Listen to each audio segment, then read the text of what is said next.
Kicking off this list at number 9, Death Proof. Now, to make a disclaimer, I don't think Tarantino has ever made a bad movie, since the guy in my eyes can do no wrong. However, with that being said, when it came to Death Proof, it was definitely a difficult film for me to get invested in. I really didn't like most of the characters in this movie because it was so hard for me to resonate with them. It kind of comes off to be overly sexual at times, and I just felt like that 80% of this movie was just so packed with heavily driven dialogue. And that's not a bad thing, but the movie for me just dragged way too much at times, especially when it came to the first and the second act. It doesn't really become interesting for me until when it gets to like the final act, because I feel like that's where all the exciting parts happen. Now, like what I said again, Death Proof is not a bad movie because it can be fun to watch at times, but overall, to me, it's definitely Tarantino's weakest effort, and it's definitely something I'm not really eager to revisit. Coming in number 8, The Hateful Eight. Even with me rating The Hateful Eight second to last, I still found it to be a pretty interesting movie because there are a lot of things to like about it, but due to the 3-hour runtime being nearly 3 hours long, eventually it became a bit exhausting for me to watch at times. Now, like what I said, there are some things to like about it. You have brilliant performances from the likes of Samuel L. Jackson, Jennifer Jason Leigh, and even Kurt Russell. It has gorgeous cinematography, a brilliant musical score, and it's definitely entertaining for the most part, but overall, I just feel like the movie lacked a purpose of his best work, just leaving little to think about when the film is over. Well, it's definitely not bad, nor would I say it's anything phenomenal, but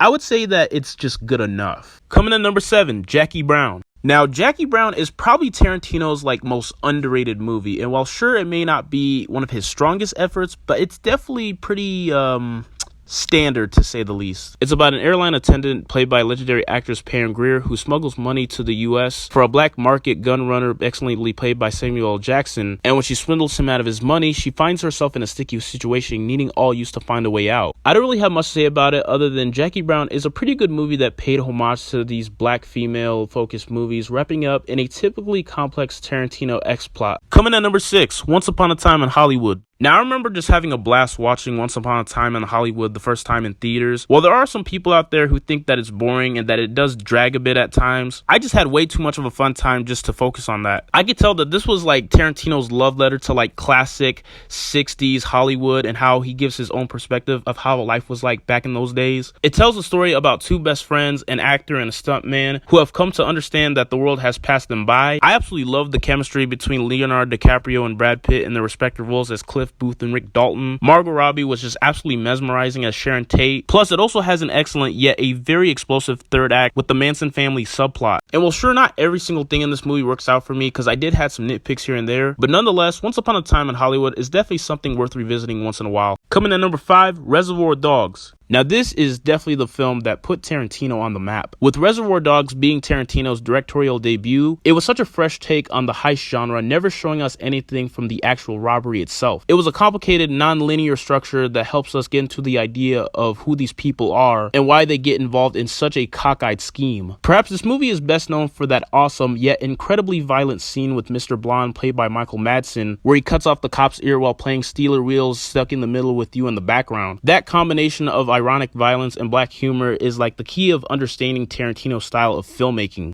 Overall, Reservoir Dogs is such a brilliant movie that really showcased how much of a talented, gifted director that Tarantino is. I honestly would have ranked it higher if it wasn't for the next few entries on this list. Coming at number 4, Kill Bill, The Whole Bloody Affair. Oh, I fucking love Kill Bill. While most people would put the Kill Bill movies as separate, but since Tarantino counts both as one whole movie, I might as well do the same, so who am I to argue? Starring Uma Thurman in what is probably her career-defining role, Kill Bill is such an epic tale of revenge about a bride who is nearly beaten to death on her wedding day, and she goes on a journey to seek retribution against a team of assassins who wronged her. It takes everything up a notch, adding a real fighting technique, martial arts, and a swordplay in the mix. From the incredible action choreography, general stylistic flair, and an amazing cast of actors, there are just so many endless things to love about it. I can honestly keep going on forever and ever, but overall, Kill Bill is the shit. Coming at number 3, Inglourious Basterds. I'll never forget being so blown away after watching Inglourious Basterds for the first time. It was kind of like reading the book because of the way how Tarantino had such a masterful way of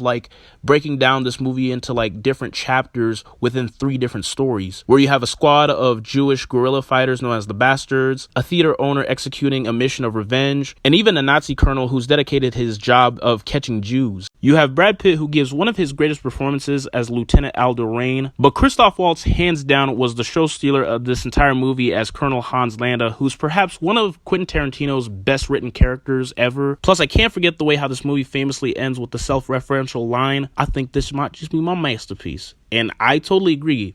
if it wasn't for the next two entries on this list. Coming at number 2, Django Unchained. Django Unchained is a film that I really like. Well, I've never been like the biggest fanatic when it comes to like spaghetti western movies other than The Good, the Bad, and the Ugly, but I always have fun rewatching it over and over again. I could tell that this was Tarantino at his most raw, where it tells the story of a slave rescued by a mysterious benefactor who takes him under his wing, and they go on a journey to not only save his wife, but also seek vengeance on those who wronged him. It has like the best usage of blood that I've ever seen in a movie, where it looks like ketchup just splatting everywhere, and also an ending that is always so satisfying to see by always putting a smile on my face. Jamie Foxx really excelled as Django Freeman, as a man discovering his ability to blow away his enemies. You also have Christoph Waltz as bounty hunter Dr. King Schultz, Samuel Jackson, who's also great in it, and even Leonardo DiCaprio, who is just so brilliant at playing this despicable racist asshole Calvin J. Candy. And coming at number 1, Pulp Fiction. I mean, come on, it's fucking Pulp Fiction. Of course it was gonna be number 1. I honestly don't feel like I have to really go on a whole explanation of how fantastic it is, so I'll keep it as brief as I can. With this movie having 3 distinct B-movie tropes, from a gangster taking out the boss's girl on a date, to a boxer being forced to throw a fight, and another gangster reconsidering his life choices, put that all together and you got a recipe for a beautifully structured film. It has pleasurable storytelling, brilliant dialogue, so many iconic characters,